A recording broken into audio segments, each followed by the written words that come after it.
आखिर महाभारत में ऐसा कौन सा वो वीर योद्धा था जिसे भगवान श्री कृष्ण भी डरते थे।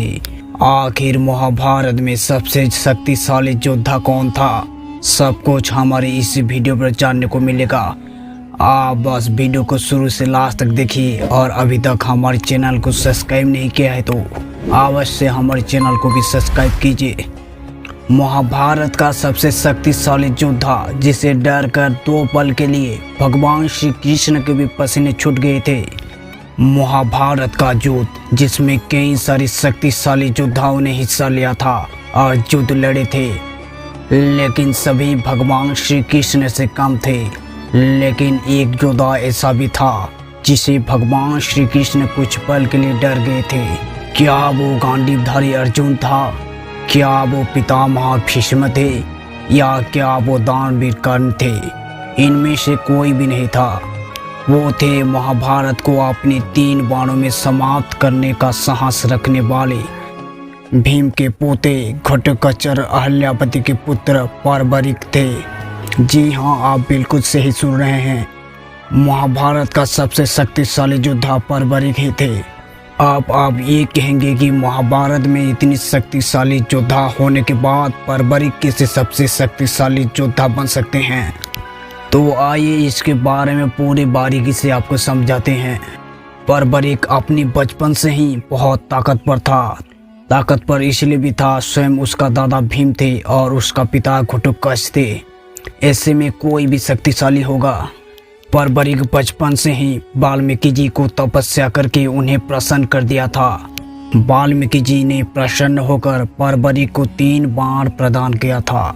ये 3 बाण लक्ष्य को भेद कर परबरिक के पास वापस आ जाते थे। ये 3 बाण बहुत ही शक्तिशाली थे। इन 3 बाण में तीनों लोगों को विजय पाने का क्षमता था। इसके कारण ही परबरिक को 3 बाणधारी भी कहा जाता है। परबरिक को अपने माँ से हमेशा शिक्षा मिलता रहा और वो हमेशा सेना के आगे रहने की क्षमता रखते थे। जब महाभारत युद्ध छेड़ा गया तब परबरिक ने अपनी माता से आज्ञा लेकर परबरिक घोड़े पर निकल पड़े महाभारत के युद्ध लड़ने के लिए। जब भगवान श्री कृष्ण अपनी दिव्य दृष्टि से देखा 3 प्राण प्राप्ति घटोत्कच का पुत्र परबरिक आ रहा है, तुरंत भगवान श्री कृष्ण ने एक ब्राह्मण का वेश धारण कर लिया और परबरिक के सामने पहुंच गए। भगवान श्री कृष्ण परबरिक को देखकर हंसने लगे। जब परबरिक ने भगवान श्री कृष्ण को हंसने का कारण पूछा तब भगवान श्री कृष्ण ने कहा, रे बालक परबरिक, तुम क्या ये 3 बाणों से महाभारत का युद्ध लड़ पाओगे?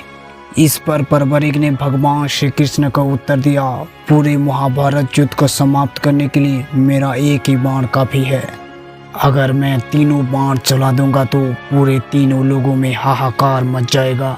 तब भगवान श्री कृष्ण ने कहा, अगर तुम इतना बलवान हो तो ये पीपल की पेड़ की सारी पत्तियों को एक ही बाण में भेद कर दिखाओ, यहीं से पता चल जाएगा तुम कितना बलवान हो।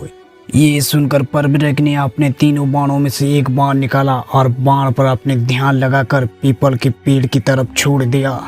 परबरिक का बाण पीपल की सारी पत्तियों को भेदने के बाद भगवान श्री कृष्ण के चरणों के पास मंडराने लगा, क्योंकि भगवान श्री कृष्ण ने पीपल की एक पत्ते को अपने पैरों तले दबा दिया था।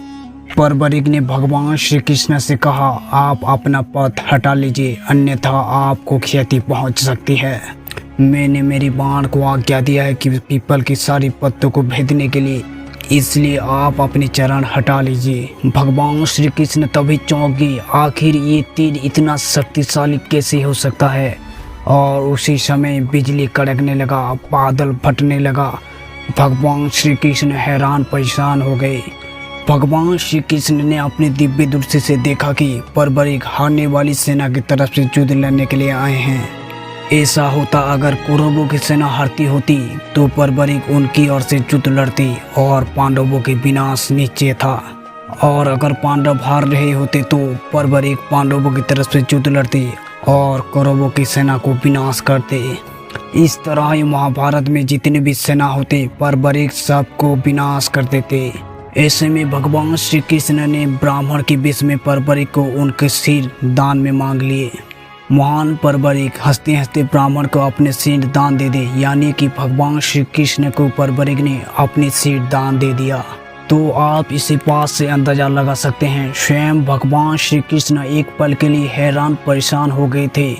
तो इसका मतलब है महाभारत का सबसे शक्तिशाली और भयानक योद्धा परवरिक ही था। आपके इसके बारे में क्या विचार है, हमारे कमेंट बॉक्स पर जरूर कमेंट करना। और अगर वीडियो पसंद आई है तो लाइक सब्सक्राइब अवश्य करना और ज़्यादा से ज़्यादा लोगों तक इस वीडियो को शेयर करना। आज के लिए इतना ही, मिलते हैं एक नया महत्वपूर्ण वीडियो के साथ।